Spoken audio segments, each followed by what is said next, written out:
প্রিয় উপস্থিতি, ইসলামী ছাত্র শিবির প্রতিষ্ঠার পর থেকেই সমাজ কল্যাণ এবং ছাত্র কল্যাণমূলক কাজের মাধ্যমে তার যাত্রা সবসময় চলমান রেখেছে এবং ইসলামী ছাত্র শিবির সবসময় সৃজনশীলতাকে সবসময় প্রমোট করে থাকে। আজকের যে আয়োজন জগন্নাথ বিশ্ববিদ্যালয় ছাত্র শিবির আয়োজন করেছে, সে আয়োজনের জন্য আমরা জগন্নাথ বিশ্ববিদ্যালয় ছাত্র শিবিরকে ধন্যবাদ জানাই।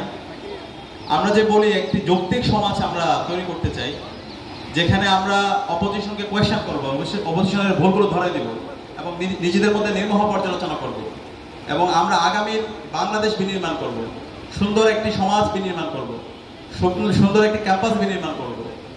এই বিনির্মাণ করার জন্য আমাদের নিজেদের মধ্যে যৌক্তিক আলোচনা পর্যালোচনা সেগুলো অব্যাহত থাকা দরকার এবং এই যৌক্তিক আলোচনা পর্যালোচনা, বয়ান নির্মাণ, সুস্থ ধারার চিন্তা, সেগুলোর জন্য আমাদের এই বিতর্কের প্রয়োজনীয়তা অপরিসীম।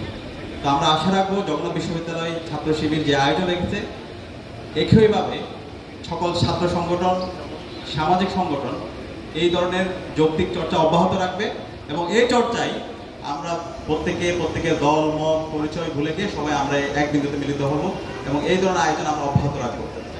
একই সাথে আজকের শহীদ আকরামুল হক সাজিদ স্মৃতি আন্তঃবিভাগের যে স্লোগান এখানে দেওয়া হয়েছে, বিতর্ক হোক মুক্তির শোভা।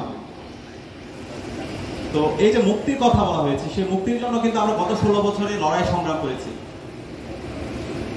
এবং এই বিতর্কের মাধ্যমে যে মুক্তির কথা বলছি, আমরা বিগত সময়ে দেখতে পেয়েছি এই মুক্তির কথা যারা বলেছে, একটা পক্ষ মুক্তির কথা বলেছিল, সো-কল্ড মুক্তি, কিন্তু আমরা এই মুক্তির নামে তাদের হিপোক্রেসি দেখতে পেয়েছি। আমরা চাই বিতর্কের মাধ্যমে জেনুইন মানুষগুলো বের হয়ে আসুক, সমাজের যে সমস্যাগুলো আছে আমাদের এই সমস্যাগুলো আইডেন্টিফাই করে সেগুলো নিয়ে আমরা কাজ করতে চাই।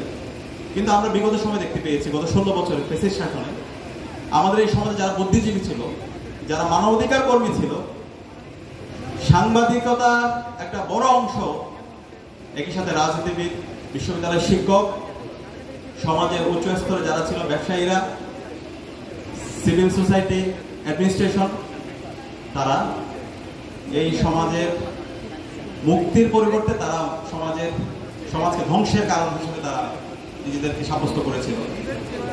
সমাজের মধ্যে যখন জুলুম হচ্ছিল তখন তারা এই জুলুমের মনোসমর্থন দিয়েছিল।